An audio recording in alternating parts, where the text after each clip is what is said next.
पूर्णिया की जंग इस बार दिलचस्प है। दिलचस्प इस मायने में क्योंकि पप्पू यादव और भीमा भारती एक दूसरे को अब अपने बड़े दुश्मन के तौर पर देख रहे हैं। हालांकि बीजेपी ये कहती है कि ये सिर्फ दिखावे की राजनीति कर रहे हैं क्योंकि इन्हें पूर्णिया की जनता से कोई लेना देना नहीं है।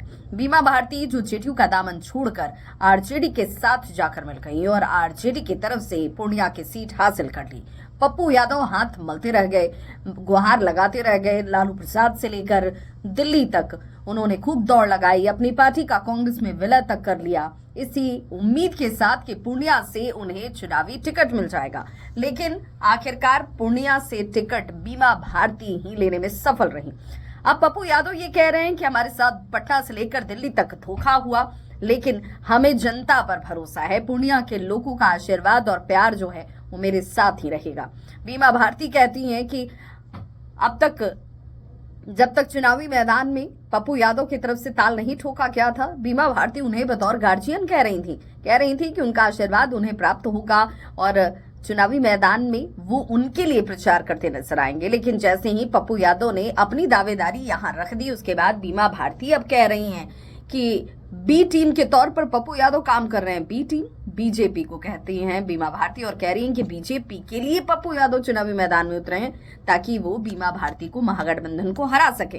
हालांकि उनकी मंशा पूरी नहीं होगी और सीधे तौर पर उन्होंने रंजीत रंजन जो पप्पू यादव की पत्नी हैं उन्हें भी इसमें सामने ले आया।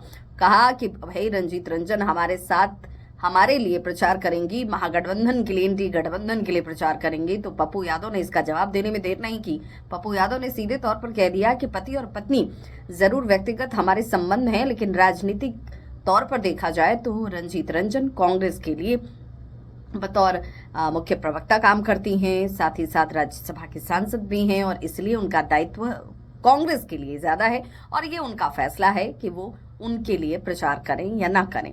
लेकिन जहां तक सवाल है तो मैं चुनावी मैदान से पीछे नहीं हटूंगा।